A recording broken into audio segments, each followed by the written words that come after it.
Alright, Banshee Fever, part 2 on this coolant overflow tank.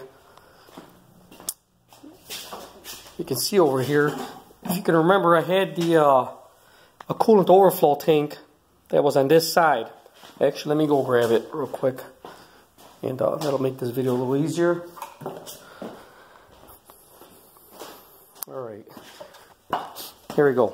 So this is the original coolant overflow tank that came with the ZX7R. Now, just for all you people out there that are just seeing this video for the first time, this is a ZX7R powered Banshee.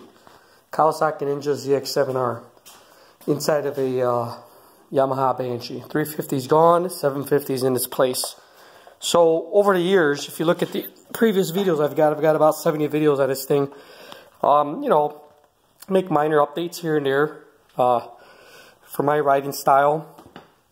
So this part here is this is the original coolant tank that came on the Kawasaki Ninja ZX7R.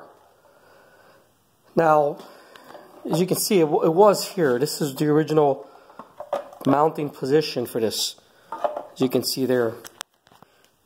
Alright, so now I painted it black and everything to try to make it blend in, but as you can see there, it suited its purpose. When it was on a street bike, you had fairings over it, so it would cover it up. I painted it black, and I put a strip of tape here so that when I was done painting it, I can pull it off and see what the coolant level was in my tank.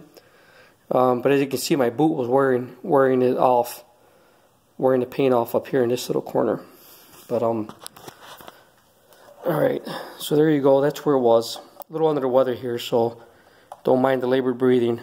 Haven't been feeling too good the last couple weeks, so I'm just kind of getting myself back together here. But so there it is. That's where it was.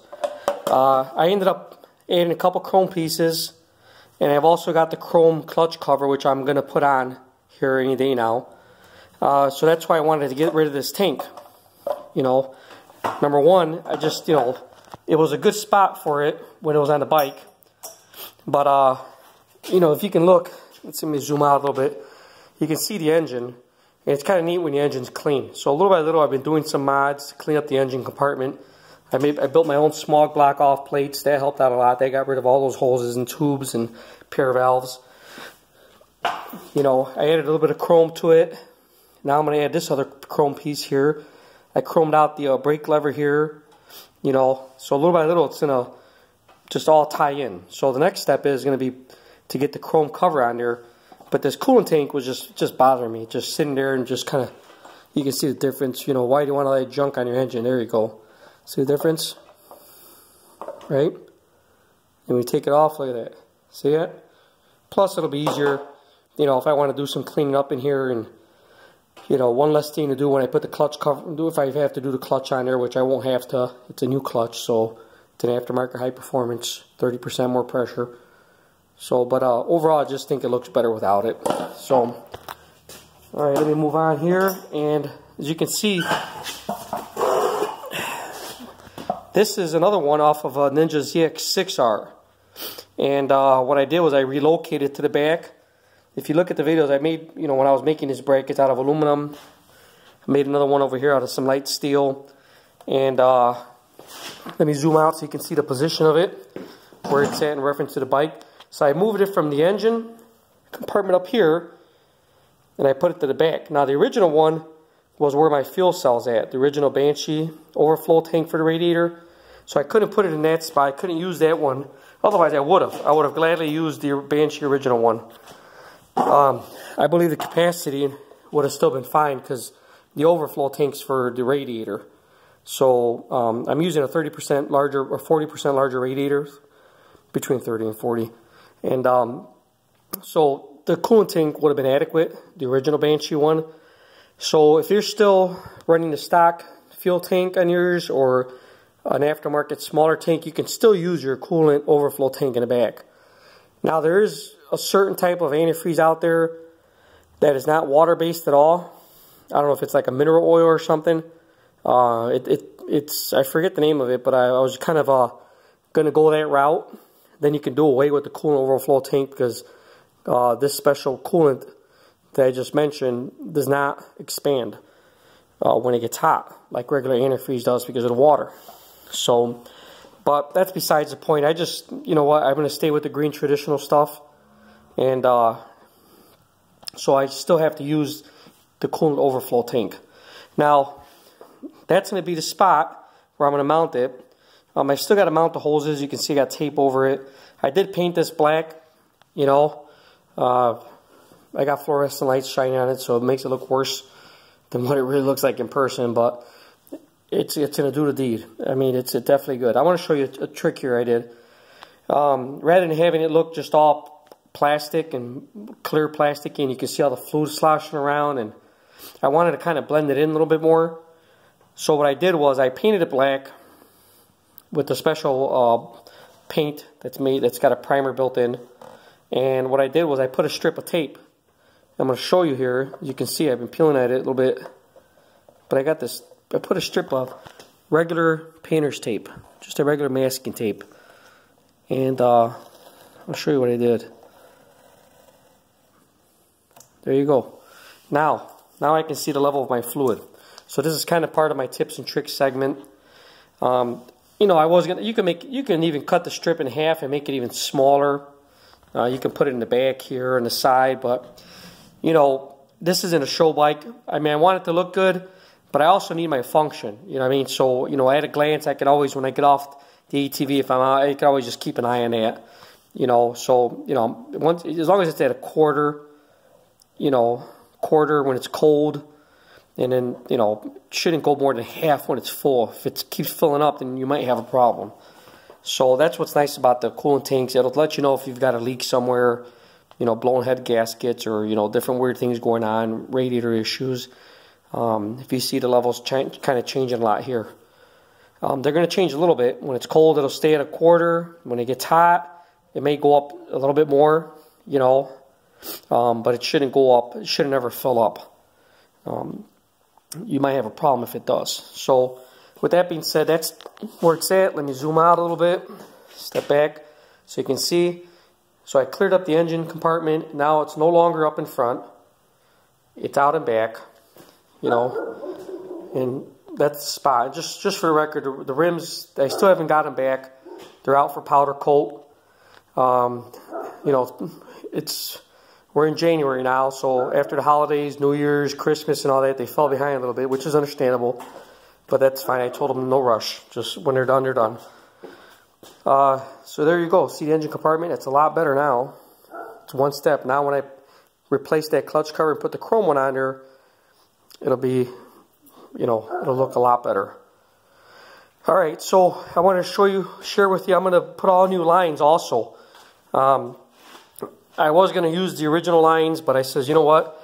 While I'm here, I might as well update it. So what I did was I used, I'm going to use fuel line, which is safe to use with coolant from what I was told. But the reason why is because you got to remember now that I'm running a longer length. So what happens is when the radiator, when the antifreeze, the coolant expands, right? Because of the water, it expands, and any pressure or fluid that expands inside of the tank will go through the line, and it'll push fluid into my overflow bottle. Now, when you shut the ATV off and the temperature cools, well, it'll suck the coolant back into the radiator, and then it keeps it topped off. It's a pressurized system. So, with that being said, what I was thinking was, you know, being that there's going to be suction, I mean, it's not going to be very much. It's probably going to be 2 or 3 psi.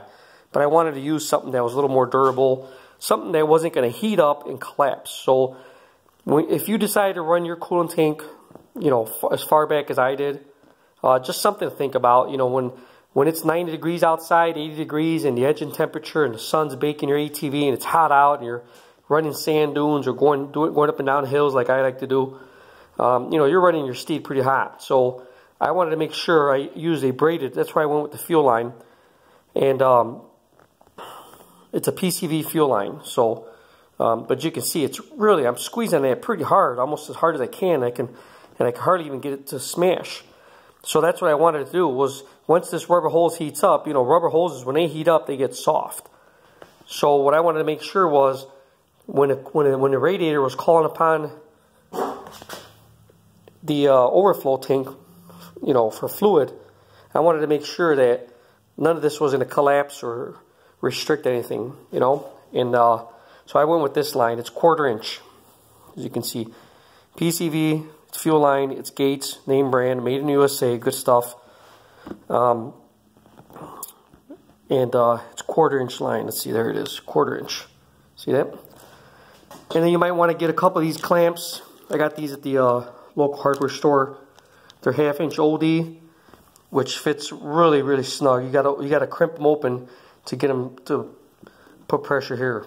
You see that? This is heavy wall tubing, so I'm not gonna have to worry about it collapsing or any problems with it with restriction. So I got a couple clamps. I got 6 of them. I've got a few in a tray. I bought these just to supplement my supply. And I got a T also, because I've actually got, you know, my setup is a little different than most. I've got two, I got 1 thermostat housing and 2 pressurized caps. So I had to buy this T to make this work for my setup.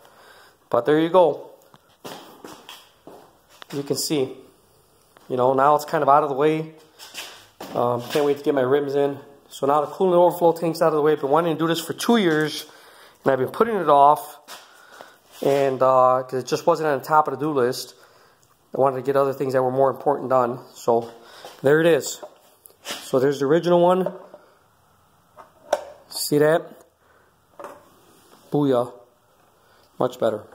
And now it's all the way in the back. And I can keep an eye on it. See that? So that was a little tip and trick, you know, a little masking tape on there before you paint it. Let it sit a few days, and then just gently pry it off. When you peel it back, you gotta be careful. If it's still wet, you're gonna peel this off. You won't have a clean edge.